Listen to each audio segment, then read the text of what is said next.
Primera de Tesalonicenses capítulo 1, Primera de Tesalonicenses 1, la carta del apóstol Pablo en Primera de Tesalonicenses capítulo 1.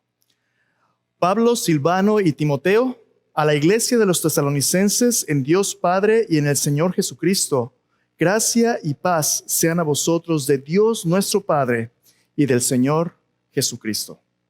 Damos siempre gracias a Dios por todos vosotros, haciendo memoria de vosotros en nuestras oraciones, acordándonos sin cesar delante del Dios y Padre nuestro de la obra de vuestra fe, del trabajo de vuestro amor y de vuestra constancia en la esperanza en nuestro Señor Jesucristo. Porque conocemos, hermanos amados de Dios, vuestra elección. Pues nuestro evangelio no llegó a vosotros en palabras solamente, sino también en poder, en el Espíritu Santo y en plena certidumbre, como bien sabéis cuáles fuimos entre vosotros por amor de vosotros. Y vosotros vinisteis a ser imitadores de nosotros y del Señor, recibiendo la palabra en medio de gran tribulación, con gozo en el Espíritu Santo. De tal manera que habéis sido ejemplos a todos los de Macedonia y de Acaya que han creído. Porque partiendo de vosotros ha sido divulgada la palabra del Señor, no solo en Macedonia y Acaya, sino que también en todo lugar vuestra fe en Dios se ha extendido, de modo que nosotros no tenemos necesidad de hablar nada, porque ellos mismos cuentan de nosotros la manera en que nos recibisteis y cómo os convertisteis de los ídolos a Dios para servir al Dios vivo y verdadero, y esperar de los cielos a su Hijo, al cual resucitó de los muertos, a Jesús, quien nos libra de la ira venidera. Cuando usted visita una iglesia, una comunidad de fe por primera vez, ¿qué impresión cree usted que una iglesia saludable debiera darle? Cuando usted visita una iglesia, una comunidad de fe por primera vez, ¿qué impresión cree usted que una iglesia saludable debiera darle? ¿Qué impresión usted se lleva si esta iglesia es saludable? Tenemos algunas personas que nos visitan por primera vez, a lo mejor están viendo y dicen, bueno, es que ¿en qué me he metido, verdad? Cuando usted va a una iglesia por primera vez, a veces uno no sabe qué esperar. Todo tipo de experiencias, todo tipo de cosas, todo tipo de situaciones. Y es un poquito así como que, por ejemplo, ¿qué es lo que vamos a celebrar mañana? ¿Qué se celebra mañana? No, mañana no se celebra Halloween. Se celebra el Día de la Reforma. 31 de octubre, ¿verdad? 1517 es el Día de la Reforma. No, ¿qué es Halloween y qué es Halloween? A ver, no, espera tantito. Espérame, ¿de qué estás hablando, verdad? ¿Qué? Todo mundo aquí va a estar en la calle haciendo trick or treat, e incluso iglesias con los fall festivals o trunk or treat, todo tipo de cosas, los dulces, los niños, pero ¿será lo que los cristianos debieran celebrar? Bueno, es que ya vas a empezar con, tú eres legalista, tu mente es cuadrada y no puedes pensar más allá de tu... No se trata de eso, ya no hay diablos, es puro diversión. ¿Es pura diversión? A lo mejor no, ¿verdad? Oye, ¿y qué tal si celebramos el Día de la Reforma? ¿La Reforma? ¿Y eso qué? No, pues tú y yo vivimos en una cultura donde Dios nos ha llamado a nadar contra la corriente.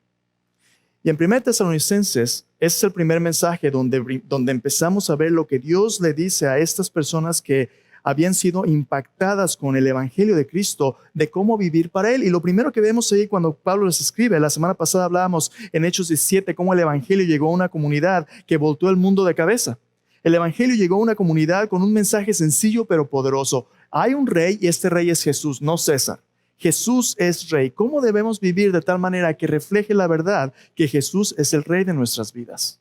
Vimos cómo el evangelio llegó a los tesalonicenses a pesar de que Pablo había sido golpeado en Filipos antes. Él tiene valor y les habla la verdad de Cristo porque Dios tiene vida nueva.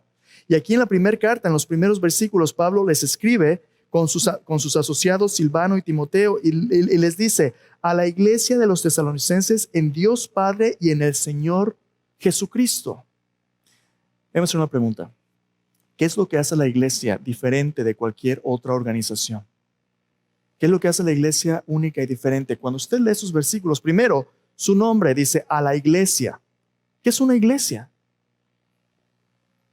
Cuando usted maneja, La iglesia no son edificios, ¿verdad? A veces la gente maneja por la calle y dice, mira, ahí hay una iglesia porque ve un edificio que tiene una cruz o algo, pero en la Biblia, la iglesia no son edificios.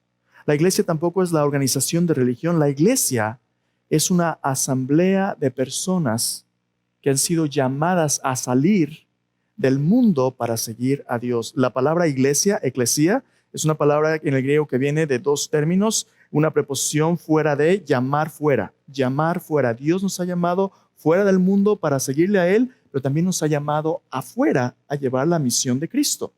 Somos una comunidad, mire lo que dice, llamados a ser de Dios en Cristo. Lo que nos une como iglesia, lo que nos une como una familia de fe es que respondemos al llamado de Dios. Nosotros no estamos aquí porque esta comunidad sea la comunidad que a nosotros más nos guste. En otras palabras, no son nuestras preferencias, sino la presencia de Cristo, el llamado de Cristo, lo que forma esta comunidad. Esta comunidad tiene gentes que a lo mejor no todo el mundo nos cae bien, ¿verdad? Le garantizo que si a usted le cae bien, a todo el mundo le cae bien a usted, usted no le cae bien a alguien, le aseguro. Siempre hay alguien, ¿verdad? Siempre hay alguien. Nosotros no estamos en una comunidad de fe, una iglesia que hubiéramos escogido solos. ¿Cómo acabamos donde acabamos entonces? Depende muchas veces de nuestra percepción. ¿Qué sucede cuando usted y yo no nos gusta la iglesia a la que vamos? Bueno, lo más fácil a veces es, yo ya sabes que yo a esa iglesia yo ya no voy. Yo voy a ir church shopping, voy a ir de compras de iglesia, ¿verdad? Voy a buscarme la iglesia que a mí me gusta más. ¿Y qué es lo que hacemos? Vamos con nuestra lista. Vamos con nuestra lista y vemos, a ver, voy a visitar esta iglesia. La música, ¿cómo me gusta? Está a tus pies, como que sí, pero el otro así como que en los brazos. Ya está vieja esa canción anticuada. No, esa no. Oye, la gente, bueno, es que o muy apretados o muy casuales. Es que no, a mí no. Y el pastor, es que el pastor habla muy rápido. Y luego es que el pastor tiene un acento. Y luego que el pastor, tenemos nuestra lista, ¿verdad? A veces nos acercamos a la iglesia con una mentalidad de consumerismo donde ponemos listas para que todas las cosas que hay allí me agraden a mí. Las luces, los monitores, si tiene humo, si no tiene, todo tipo de expectativas. Pero ¿será eso lo que Dios quiere? El mundo nos dice, tú busca lo que a ti te conviene. En otras palabras, el mundo nos dice, esta es la corriente en la que debes ir. Tú vas para allá y tú vas con tus listas, lo más barato, lo más bonito, lo más atractivo, lo más interesante. Tú ve con el mundo. Y esa es la manera que vemos las cosas. Pero como hablamos la vez pasada, el domingo pasado, Cristo quiere que tengamos un cambio de mente, un cambio de paradigma para que ya no veamos las cosas como el mundo las ve, sino las veamos a través de los lentes de Cristo. Porque a pesar de que el mundo te dice es por aquí, a lo mejor las cosas no son lo que parecen. Mira, vamos a hacer un experimento. Antes de ver la impresión que Dios quiere que nosotros tengamos de su iglesia de nuevo aquí en 1 Tesalonicenses, déjame mostrarte cómo a veces nuestros ojos nos engañan. Vamos a hacer un experimento. Aquí tengo un florero vacío. Y aquí tengo, ¿qué cosa tengo? Agua. Ok. Si tú ves esta flecha a través de este florero, tú la puedes ver. ¿Hacia dónde va la flecha? Para allá, ¿verdad? Las dos flechas van para allá. Ahora, depende de dónde estés sentado, a lo mejor lo ves mejor o no lo ves mejor, pero ahorita lo vamos a ver más grande también. Pero ponle mucha atención a lo que le va a pasar a esta flecha cuando lo ves a través de otro lente. Ups.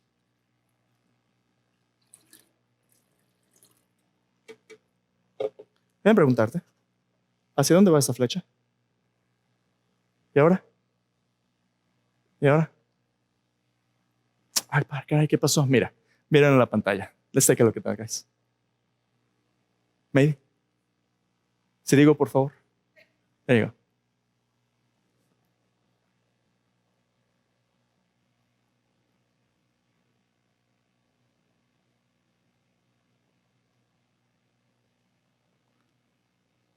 ¿Para dónde vas tú? ¿Para dónde dice el mundo? ¿O para dónde dice Jesús? La Biblia dice que de modo que si alguno está en Cristo, nueva criatura es, las cosas viejas pasaron, todas son hechas nuevas. La gran comisión nos dice que vayamos y hagamos discípulos de Cristo a todas las naciones. ¿Cómo? Bautizándolos en el nombre del Padre, del Hijo y del Espíritu Santo, enseñándoles que obedezcan todas las cosas que Cristo nos ha mandado. Cristo nos ha llamado a ver las cosas como Él las ve, no como el mundo dice. El creyente auténtico que ha puesto su fe en Jesús ve todas las cosas filtradas a través de la realidad de la presencia de Cristo. No las ve simplemente con sus ojos naturales, los ve a través del Señor. Y esta manera única de ver las cosas es lo que hace a la iglesia, una comunidad de personas que responden al llamado de Cristo. Entonces, déjame decirte lo siguiente. Antes de ver este pasaje en 1 Tesalonicenses capítulo 1, la iglesia no está aquí para cumplir nuestros antojos. Está aquí para cumplir con la voluntad de Dios. El mundo te dice para allá, pero Dios te dice contra la corriente, porque va a ser una comunidad centrada en mi llamado en Cristo Jesús. ¿Cuál es ese llamado? Vamos a ver en este pasaje tres cosas que muestran cuál debe ser la impresión de una iglesia saludable. Si usted viniera por primera vez, espero que esto es lo que caracteriza a nuestra comunidad. Y si no lo es, cada uno tenemos parte en cómo ser la iglesia que Dios quiere que seamos. ¿Qué cosas son? Vamos a ver tres cosas. Vamos a ver que la gratitud a Dios persistente es una señal de la salud de aquellos que Dios ha llamado a ser. Tres cosas. Primero, una comunidad que da vida. Mira ahí versículo 1 al versículo 4. Vamos a leerlo de nuevo. Dice, Pablo, Silvano y Timoteo a la iglesia de los tesalonicenses en Dios Padre y en el Señor Jesucristo. ¿A quién se dedica esta carta? A los llamados por Dios el Padre a esta comunidad de personas libres en Cristo. Dice, gracia y paz sean a vosotros, de Dios nuestro Padre y del Señor Jesucristo.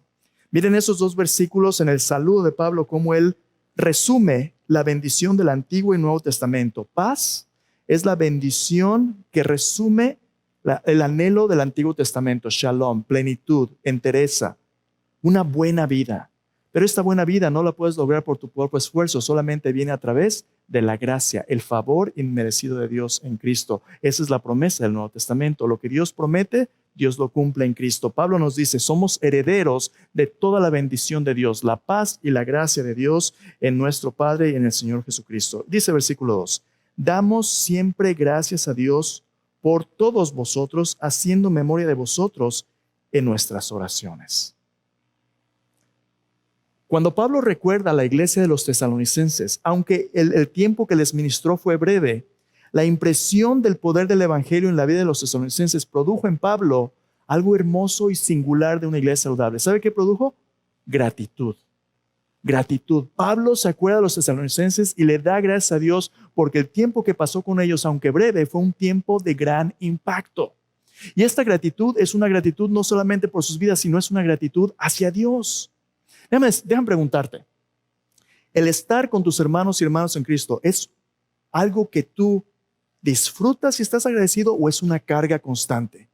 Que esto, tengo que ir a la iglesia. ¿Por qué? Pues porque tengo que hacer mi debo, el devocional, ¿verdad? El debo. ¿Es la vida de Dios una carga para ti o cuando tú reflexionas en la experiencia de tu familia de fe, esa experiencia es una experiencia que te llena de gratitud? Dice, yo le doy gracias a Dios por todos vosotros. Aunque el hermano me caiga gordo, yo le doy gracias a Dios. Porque ¿sabes qué? Muchas veces Dios pone a las personas que no nos caen bien porque esas son las áreas del carácter donde más necesitamos crecer. Dice, yo doy gracias a Dios por todos vosotros, haciendo memoria de vosotros en mis oraciones. Versículo 3. ¿Qué es lo que Pablo recuerda? Dice, acordándome sin cesar delante de Dios y Padre nuestro. Tres cosas. Primero, de la obra de vuestra fe, del trabajo de vuestro amor y de vuestra constancia en la esperanza en nuestro Señor Jesucristo. En cualquier parte en tu Nuevo Testamento que lees acerca de la iglesia, hay tres virtudes, hay tres áreas de discipulado donde estas tres áreas, si están presentes, hablan de la salud espiritual de la iglesia. Estas tres áreas son que la iglesia es una iglesia llamada a ser una iglesia, una familia de fe, una familia de esperanza, una familia de amor. Esas tres virtudes son tan importantes que en 1 Corintios capítulo 13, en el capítulo del amor, cuando Pablo discute la madurez del cristiano, dice, ¿sabes qué? Al final de cuentas, 1 Corintios 13, hay tres cosas que permanecen, tres cosas que son la suma de la vida cristiana. Dice, la fe, la esperanza y el amor. Estos tres, pero el mayor de ellos es el amor. Una iglesia que es fiel, una iglesia que ama, una iglesia que tiene esperanza, es una iglesia saludable. Pero esta iglesia no solamente son palabras. ¿Cómo se demuestran estas cosas? Mira lo que dice ahí. Dice, acordándome sin cesar delante del Dios y Padre nuestro de la obra de vuestra fe. La fe bíblica, la fe del cristiano, la fe del Hijo de Dios es una fe viva. Es una fe que obra. Santiago nos dice en el capítulo 2 que la fe que no tiene obras es que está muerta. La fe del creyente es una fe viva. Lo primero que Dios nos llama cuando estamos en buena relación con Él es a tener fe en Él. La fe viene por el oír y el oír su palabra. Romanos 10 nos dice, pero cuando oímos la palabra de Dios, esa palabra no puede quedarse sin actuar. Lo primero que Dios empieza a cambiar es nuestro estilo de vida, la manera en que actuamos. Antes vivíamos en el pecado, esclavos de la muerte, esclavos de nuestra carne, esclavos del mundo. Pero cuando Cristo viene a nuestra vida, Cristo cambia nuestro estilo de vida. Un estilo de vida que ahora refleja la fe que ahora Él nos ha dado. ¿Cuál fe? Somos una comunidad obediente al llamado de Dios. Cuando Dios te habla en la Biblia, Dios te dice cómo vivir, ¿no es cierto? De hecho, el Señor Jesucristo mismo dijo, si ustedes permanecen en mi palabra, serán verdaderamente ¿qué? Mis discípulos. Conocerán la verdad os hará libres. Y dicen los primeros, dicen Juan 8, nunca hemos sido esclavos de nadie. ¿Cómo dices tú, seréis libres? Todo aquel que hace pecado, esclavo es del pecado. Nuestra fe en la palabra de Dios es lo que Dios utiliza para cambiar nuestras acciones. Cuando tú has puesto tu fe en Jesús y eres parte de la familia de Dios, tú vas a querer vivir una vida que actúa en obediencia a Dios. Pero no solamente esto.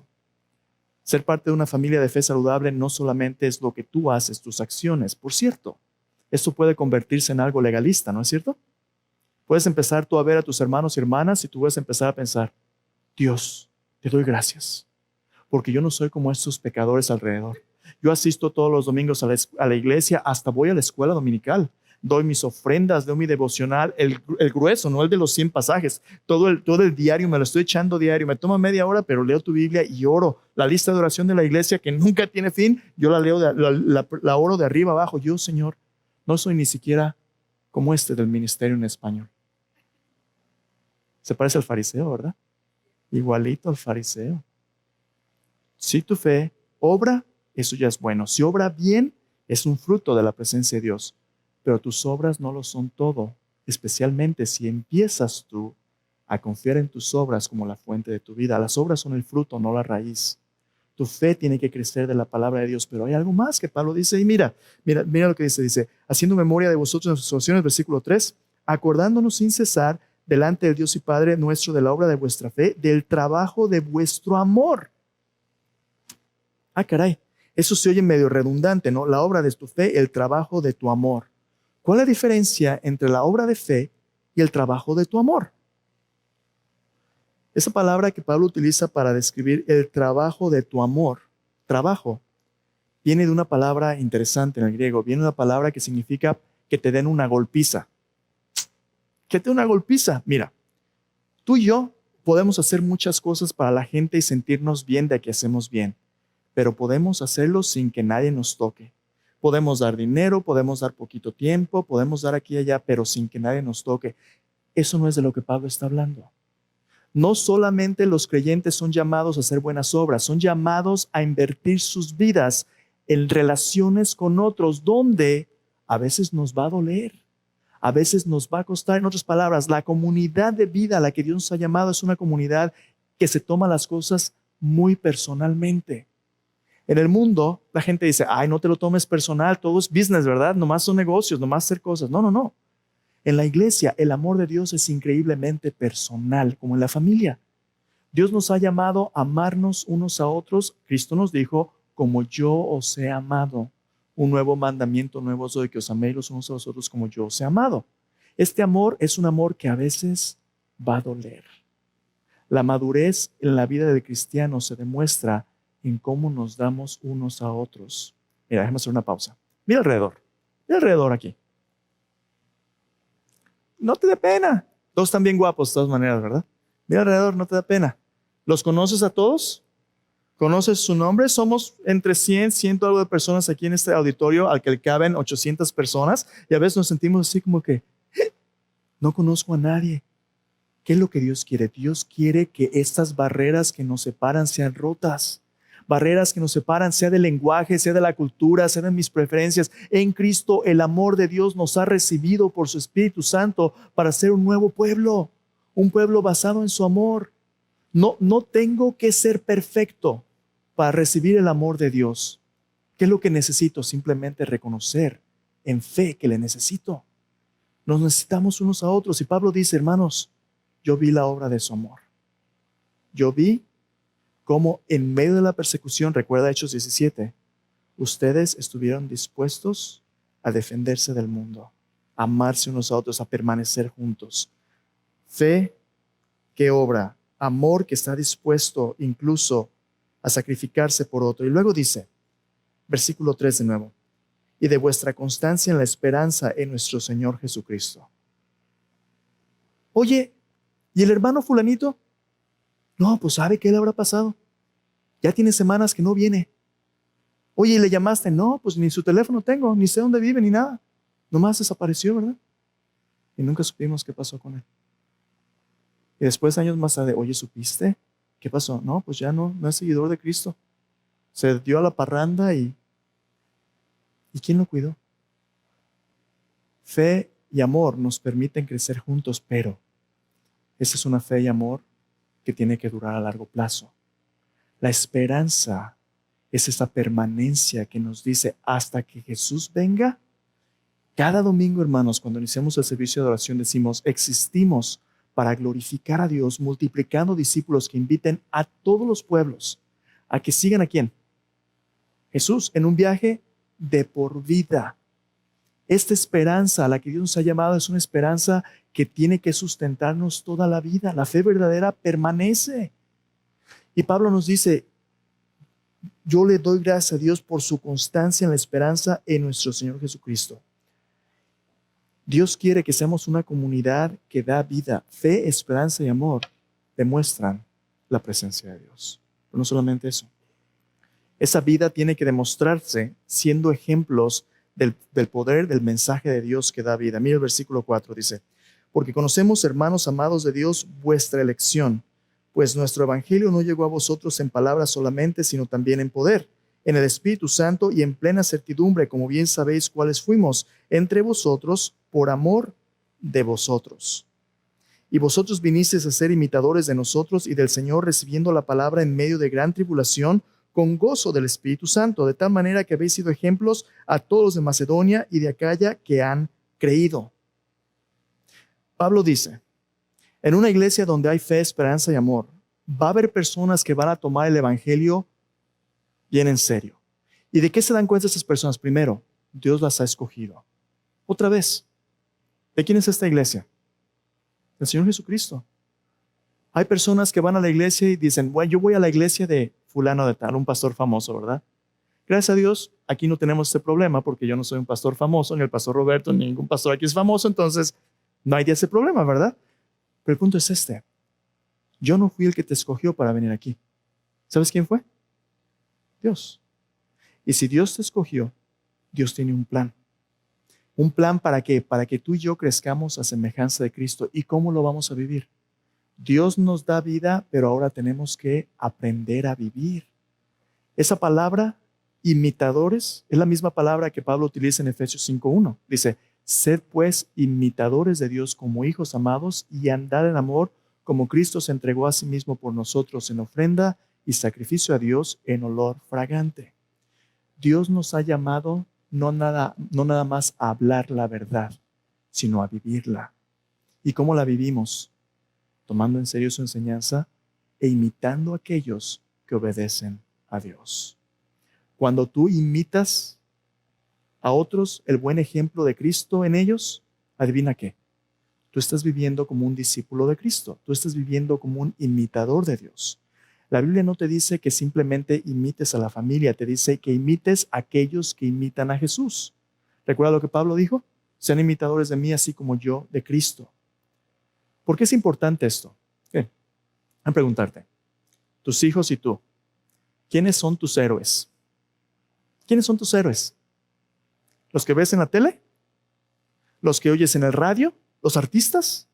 ¿Los deportistas? Mira nuestra cultura en los Estados Unidos. ¿Quiénes son los que ganan gran dinero?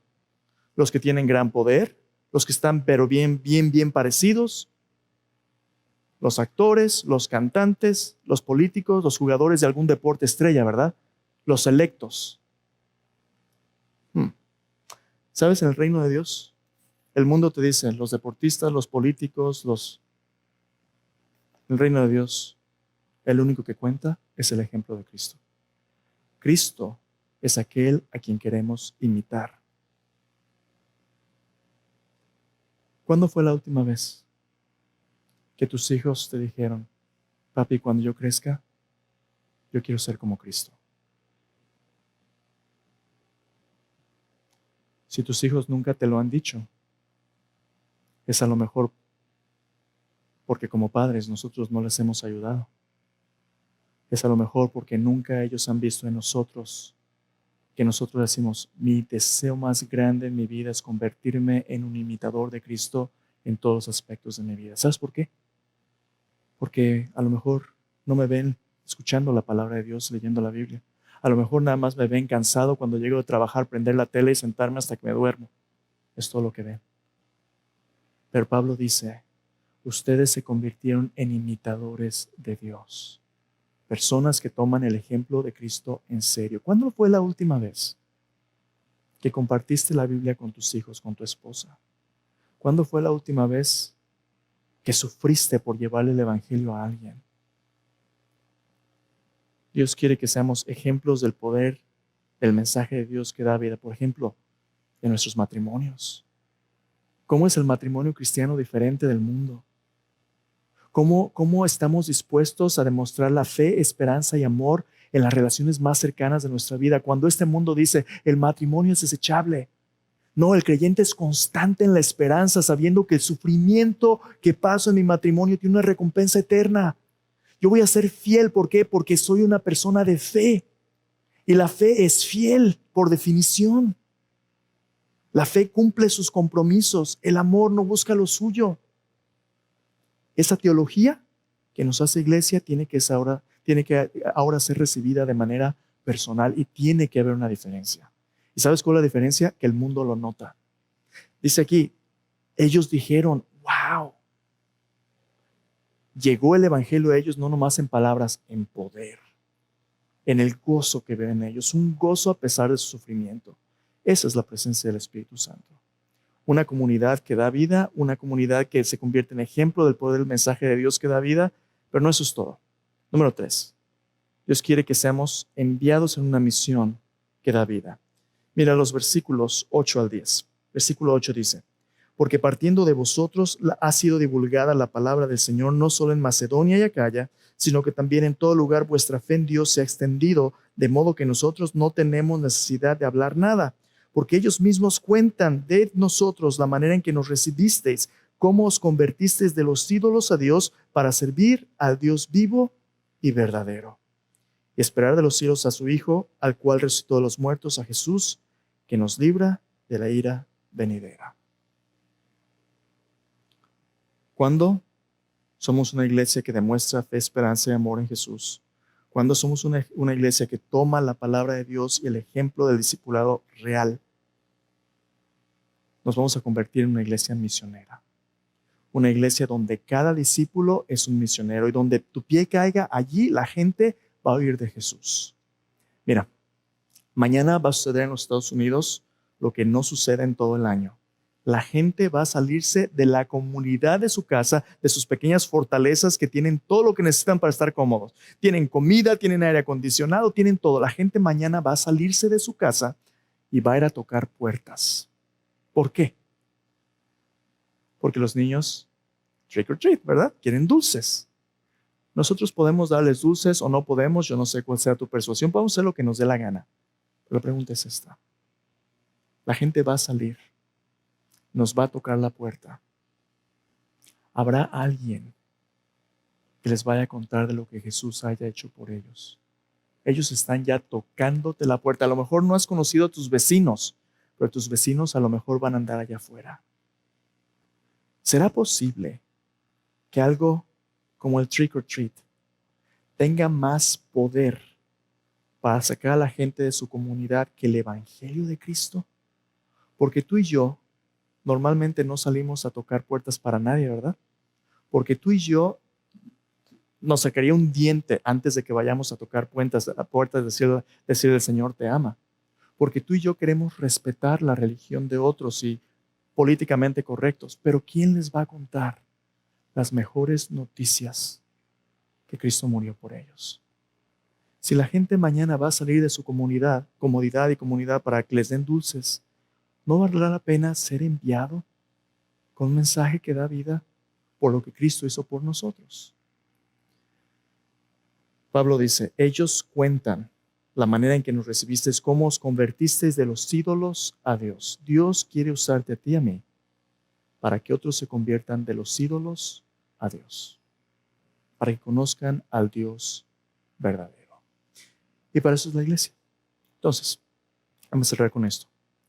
¿Qué impresión debería una iglesia saludable darnos? Espero que la impresión no sea la de nuestras preferencias, sino la de la presencia de Cristo. El mayor cumplido que alguien podría dar a nuestra iglesia de que somos saludables es, ¿sabes que cuando yo estoy en esa comunidad de personas, de alguna manera, yo escucho la palabra de Dios?